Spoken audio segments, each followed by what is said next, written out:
Okay, good morning everyone.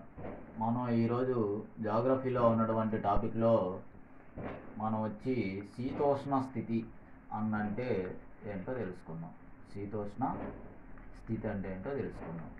మరొకటి వచ్చి నైసర్గిక స్వరూపం అంటే తెలుసుకుందాం. ఈ రెండు వాటి గురించి ఈరోజు తెలుసుకుందాం. శీతోష్ణ స్థితి అంటే ఏంటి అని అంటే, ఇది ఒక గ్లోబు. ఈ గ్లోబ్ వచ్చి భూమధ్య రేఖ, ఇది వచ్చి మకర రేఖ, ఇది వచ్చి కర్కట రేఖ. కర్కట రేఖ, భూమధ్య రేఖ. నెక్స్ట్ భూమధ్య రేఖ, ఇది వచ్చి మకర రేఖ, ఇది వచ్చి ఉత్తర ధ్రువం. ఇది భూమి అనుకుంటే ఇది వచ్చి ఉత్తర ధ్రువము. ఇక్కడి నుంచి సన్ రొటేట్ అవుతాడు. ఈ యాంగిల్లో రొటేట్ అయినప్పుడు డిసెంబర్ 22వ తారీఖున నుంచి మార్చ్ 21, ఈ మార్చ్ 21న భూమధ్య రేఖను దాటి ఇటువైపు వస్తాడు. ఎప్పుడైతే దక్షిణార్ధగోళంలోకి సన్ వస్తుందో మనకి మన యొక్క ఇండియా ఎక్కడ ఉంటుంది అని అంటే కర్కట రేఖ పైన ఉండడం. సో మన ఇండియా ఎక్కడ ఉంటుంది? కర్కటక రేఖ పైన ఉంటుంది. సో భూమధ్య రేఖను ఏం టచ్ అవ్వదు, కర్కటక రేఖ మీద మాత్రమే మన ఇండియా ఉంటుంది. అయితే ఈ యొక్క సన్ ఇటు వచ్చినప్పుడు మార్చ్ 21 అయిన తర్వాత, మార్చ్ తర్వాత జూన్ 21, ఈ జూన్ 21వ తారీఖు నుంచి సన్ ఏమవుతాడంటే, ఈ జూన్ 21 వచ్చి మళ్ళీ రివర్స్ అవుతాడు. ఇటు రివర్స్ అయ్యి ఇక్కడికి వెళ్తాడు. జూన్ 21 నుంచి యాసిడ్గా జూన్ 21, సెప్టెంబర్ 23, సెప్టెంబర్ తర్వాత డిసెంబర్ 22, 6 నెలలు వేరియేషన్. ఇటు సన్ రొటేట్ అవుతాడు.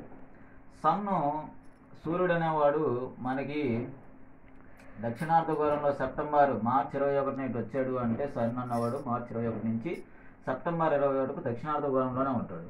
ఈ దక్షిణార్ధగోళంలో చివరిగా మనకి ఏముందంటే అంటార్కిటికా ఖండం ఉంది. ఈ ఖండము 6 నెలల పాటు పగలు ఉంటుంది దీనివల్ల. ఎందుకంటే మార్చ్ 21 నుంచి సెప్టెంబర్ 23 వరకు దక్షిణార్ధగోళంలో సూర్యుడు ఉంటాడు కనుక అంటార్కిటికా ఖండం మనకి పగలుగా ఉండడం జరుగుతుంది. ఇది అయితే మనకి రెయిన్ఫాల్స్ ఎలా స్టార్ట్ అవుతాయి అని అంటే, ఎప్పుడైనా సరే మనకు దక్షిణార్ధగోళంలో పవనాలు లెఫ్ట్ వైపు రొటేట్ అవుతాయి. ఇట్ట రొటేట్ అయ్యేదాన్ని రైట్ సైడు ఉత్తరార్ధగోళంలో మనకి పవనాలు రొటేట్ అవుతాయి. ఈ యాంగిల్లో రొటేట్ అయినటువంటి పవనాలు ఏమవుతాయి అని అంటే మనకి మే 25న అండమాన్ నికోబార్ దీవులు టచ్ అవుతాయి.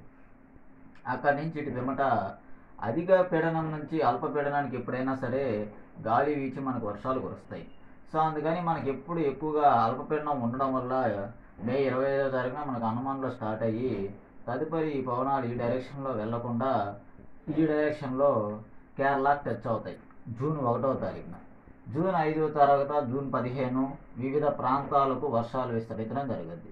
ఈ వర్షాలు విస్తరించడం ఏమన్నారంటే నైరుతి ఋతుపవన కాలం అన్నారు. నైరుతి ఋతుపవన కాలం. తర్వాత ఈశాన్య ఋతుపవనాలు అంటే ఇవే ఉన్నటువంటి పవనాలు ఏమవుతాయనంటే ఇలా దేశవ్యాప్తంగా వెళ్ళి ఈశాన్య రాష్ట్రంలో ఉన్నటువంటి కాశీ గారో జయంతి కోణంలో ఢీకొని మళ్ళీ రివర్స్ వివిధ ప్రాంతాలకు వర్షాలు సంక్రమించడం జరిగింది. వీటిని వచ్చి ఈశాన్య ఋతుపవనాలు అన్నారు. వేసవి కాలం అంటే మార్చి 21 తర్వాత ఇటు వచ్చాడు కనుక సూర్యుడు మనకి వేసవి కాలం ఉంటుంది. సెప్టెంబర్ 23 నుంచి సో దక్షిణార్ధగోళంలోకి వెళ్తాడు కాబట్టి మనకి చలికాలం, శీతాకాలం అన్నది ఉంటుంది. ఇది శీతాకాలం ఉంటుంది. ఇది కాకుండా మనకి సో శీతాకాలం తెలుసుకున్నాం. అదేవిధంగా వేసవి కాలం అనేది మార్చి 21 దక్షిణార్ధంలో మనకి వేసవి కాలం ఉంటుంది.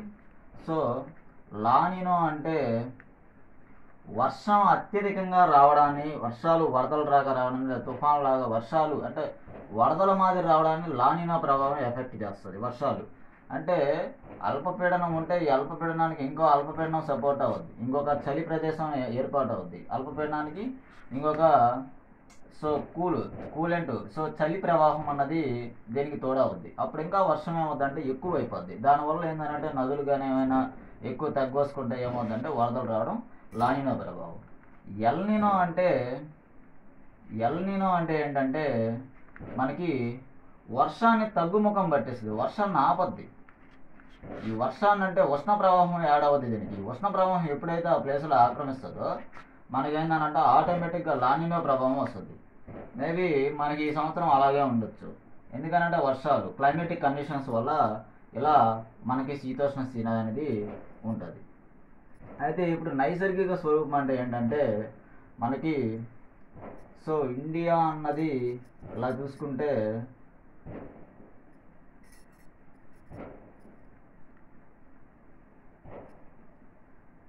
సో ఈ మ్యాప్ అనేది మనకి రావట్లేదు సక్రమంగా. సో నార్మల్గా చెప్పుకుందాం. సో మనకి ఇండియా అన్నది ఈ స్టైల్లో తీసుకుందాం. ఇదంతా కూడా ద్వీపకల్ప పీఠభూమి. ఇలా దక్కన్గా ఉన్న భాగాన్ని దక్కన్ పీఠభూమి అన్నారు. ఇది ద్వీపకల్ప పీఠభూమి. ఈ ద్వీపకల్ప పీఠభూమి నుంచి మనకి ఈశాన్యం ఉన్నదాన్ని చోటా నాగపూర్ పీఠభూమి అన్నారు. తూర్పున ఉన్నదాన్ని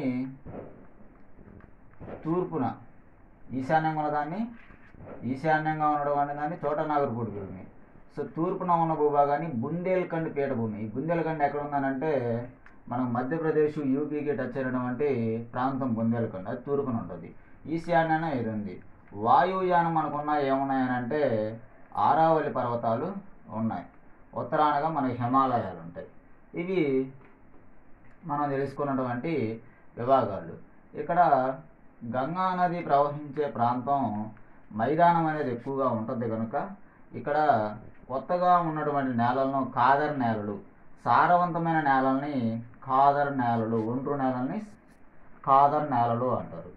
సో ఈ రకంగా మనకి ఇక్కడ ఏంటంటే కాదర్ నేలలు ఈ యొక్క ఉత్తర భాగాన్ని మొత్తం కూడా ఆల్మోస్ట్ ఆల్ మనకి ఏంటంటే ఈ గంగా సింధు మైదాన ప్రాంతాల్లో బాగా మైదాన ప్రాంతం ఉంటుంది కాబట్టి అక్కడ మనకి ఎక్కువ ఏది అవకాశం ఉంటుందంటే ఒండ్రు మట్టి మైదానాలు ఎక్కువగా ఉంటాయి. అందుకే వరి కానీ గోధుమ కానీ ఎక్కువగా ఉత్తరప్రదేశ్, వెస్ట్ బెంగాల్ ఈ రెండు రాష్ట్రాల్లోనే మనకి గంగా పరివాహ ప్రాంతాల్లోనే మనకి ఎక్కువగా లభ్యమవుతుంటుంది. ఇది మనకు ఉన్నటువంటి క్లాసిఫికేషన్. అయితే దిగువ గంగా ప్రాంతంలో మనకి బీహార్ రాష్ట్రం ఉంటుంది. ఇవి కాకుండా హిమాద్రి, హిమాచల్, హిమాలయాల ఒక వర్గీకరణ చూసుకుంటే హిమాద్రి, హిమాచల్, అదేవిధంగా శివాలిక్, ట్రాన్స్ హిమాలయాస్. ఈ నాలుగు గురించి మనం తెలుసుకుంటే హిమాద్రిలో ఏమో శిఖరాలు ఉంటాయి, హిమాచల్లో ఏమో మనకి వేసవి విడిది కేంద్రాలు ఉండడం జరగద్ది. శివాలిక్లో మనకి హిమాచల్కి శివాలిక్లో ఉన్న ఢూన్స్ అంటారు. ఈ లోయలో ఉన్నటువంటి ఢూన్స్ని మనం వివిధ ప్రాంతాల్లో వివిధ రకంగా పిలుస్తామని జరగద్ది. ఉత్తరప్రదేశ్లో ఏమో దూధ్వా కొండలు, ఉత్తరప్రదేశ్ దూధ్వా కొండలు. సో జమ్మూ కాశ్మీర్లో వచ్చి కోటి డూన్, ఈ రకంగా మనకు పేర్లతో పిలుస్తారు. సో ట్రాన్స్ హిమాలయాల్లో ఉన్నటువంటి కారకోణం శ్రేణిలోనే ట్రాన్స్ హిమాలయాల్లో కారకోణం శ్రేణి ఉంటుంది.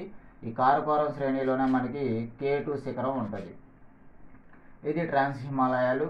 మనకి లడాక్ శ్రేణిలో వచ్చి ఆక్సాయ్ చిన్ అనే ప్రాంతం ఉంటుంది.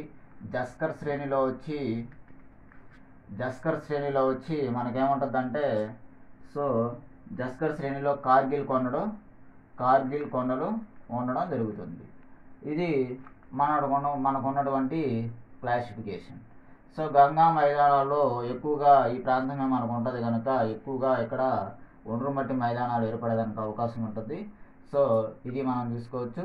ఇక్కడే మనకి అతిపెద్ద కాలువ, దేశంలోనే అతిపెద్ద కాలువ రాజస్థాన్లో ఇందిరాగాంధీ కాలువ అన్నది కూడా ఉండడం జరిగింది. సో ఈ రకంగా మనకి హిమాద్రిలో ఏమో శిఖరాలు ఉంటాయి, ఇక్కడేమో సో వేసవి విడిది కేంద్రాలు ఉంటాయి. సో శివాలిక్స్లో ఏమో దరిగేగల లోయలు, వాటిని వివిధ రకాల ప్రాంతాల్లో వివిధ రకాలుగా పెంచడం జరుగుతుంది. హిమాలయాలనే ఈశాన్య రాష్ట్రాల్లో పూర్వాంచల్ పర్వతాలు అంటారు. ఈ పూర్వాంచల్ పర్వతాల్లో అత్యంత ఎత్తైన శిఖరము నాగాలాండ్లో సారామతి శిఖరం ఉంది. ఈ సారామతి శిఖరం నాగాలాండ్లో ఎత్తైనటువంటి శిఖరం. సో అదేవిధంగా వివిధ ప్రాంతాల్లో వివిధ రకాలుగా పిలుస్తారు. అరుణాచల్ ప్రదేశ్లో ఏమో మిష్మి కొండలు అని, సో అదేవిధంగా సో మిజోరాంలో ఏమో లుషాయి కొండలు అని ఈ రకంగా పిలవడం జరుగుతుంది. సో వింధ్యా పర్వతాలు, సాత్పురా పర్వతాలు. ఈ వింధ్యా పర్వతాల్లో మనకి సో ఒక శిఖరం ఉంటుంది, ఇక్కడ ఒక ఎత్తైన శిఖరం ఉంటుంది. ఆరావల్లేమో మౌంట్ అబు అనే శిఖరం ఎత్తైన శిఖరంగా ఆరావల్లి పర్వతాల్లో చెప్పుకుంటారు. వింధ్యా పర్వతాల్లో అత్యైన ఎత్తైనదిగా మనము ధూప్ఘర్ శిఖరం చెప్పుకుంటాం. ఈ ధూప్ఘరే సో ఎత్తైన శిఖరం. ఇక్కడ వచ్చి విడిదొచ్చి పచ్మర్షి. సో ధూప్ఘర్ శిఖరం అత్యంత ఎత్తైన శిఖరంగా మనం చెప్పుకుంటాం.